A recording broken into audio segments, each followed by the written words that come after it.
கர்த்தருடைய பரிசு நாமத்துக்கு மகிமை உண்டாவதாக. இந்த அதிகாலை வேளையில் இன்று நாம் தியானத்துக்கு எடுத்துக்கொள்ள இருக்கிறதான வேதவசனம் யோவான் எழுதின சுவிசேஷம் 3ஆம் அதிகாரம் 3ஆம் வசனம்.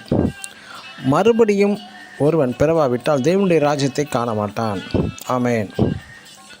ஞான ஸ்நானம் என்பது தண்ணீரில் மூழ்குதல், திருமுழுக்கு எடுப்பது எவ்வளவு அவசியம் என்பதை யூதருக்கு அதிகாரியும் போதகனுமாயிருந்த நிக்கதேமுக்கு நம் இரட்சகராகிய இயேசு கிறிஸ்து மறுபடியும் பிறத்தல் பற்றி எளிய முறையில் புரிய வைக்கிறார். இதற்கு ஒரு அருமையான கதை உண்டு. அரண்மனை வாயிலில் ஒரு அறிவிப்பு போடப்பட்டிருந்தது. அந்த நாட்டு மன்னர் மிக மிக பெரிய விருந்து ஒன்று இருப்பதாகவும் அந்த விருந்தில் கலந்து கொள்ள ஒரே ஒரு தகுதி மட்டுமே இருப்பது என்றும், என்னவென்றால் அரசர் உடை அணிந்திருந்தால் மட்டுமே விசேஷ விருந்தில் கலந்து கொள்ள முடியும்.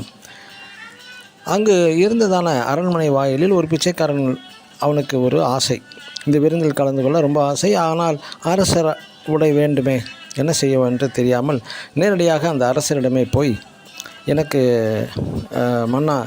மன்னர் அவனை பார்த்து பிச்சைக்காரனிடம் உனக்கு என்ன வேண்டும் என்று ஆசை கேட்டதும், உங்களது ஆடை எனக்கு தர முடியுமா என்றான்.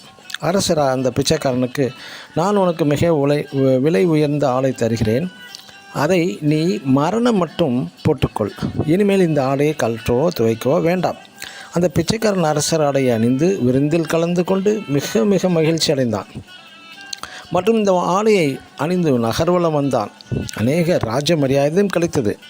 ஆனால் ஜனங்கள் இவனை பிச்சைக்காரன் என்று கண்டு கொண்டார்கள். மிக எளிதில் கண்டு கொண்டனர். ஏனென்றால் அவனது கையில் வைத்திருந்த ஒரு அழுக்கு மூட்டையை இறக்கி வைக்க மறந்து விட்டான். பிச்சைக்காரன் மரண நேரம் வந்ததும் ராஜா பிச்சைக்காரனை பார்த்து பேசினார். நீ சந்தோஷமாக மன நிறைவுடன் வாழ்வதற்காகவே எனது விலை உயர்ந்த ஆடையை தந்தேன். நீ ஏன் இன்னும் நிம்மதியே இல்லாமல் உனது பழைய அழுக்கு மூட்டையுடன் சுற்றி சுற்றி வந்தாய்? அதனால் உனக்கு நிம்மதி இல்லாமல் இருந்தாயே. உன் பழைய அழுக்கு மூட்டையுடன் சுற்றி வந்ததனால் உனக்கு நிம்மதி இல்லாமல் போய்விட்டது. அது கீழே கீழே போட்டிருந்தால் நீ கடைசி வரை நிம்மதியுடன் வாழ்ந்திருக்கலாம். ஆம், எனக்கு அன்பான தேவனுடைய பிள்ளைகளை, இன்று ஞானஸ்நானம் மூலமாக நமது பழைய ஆடையை கழற்றி வைத்துவிட்டு கிறிஸ்துவின் புதிய உடன்படிக்கையாகிய புதிய ஆடையை தருகிறார் இயேசு கிறிஸ்து. நாமும் நமது பழைய பாவ சுபாவங்களாகிய கோபம், வைராக்கியம், பொறாமை, கவலைகளை எல்லாம் கீழே வைத்துவிட்டு புதிய ஆடையாகிய சந்தோஷம், மன மகிழ்ச்சி, மன நிம்மதி, சமாதானம், நித்திய மகிழ்ச்சியுடன் வாழ்வோமாக. ஆமென். God bless you.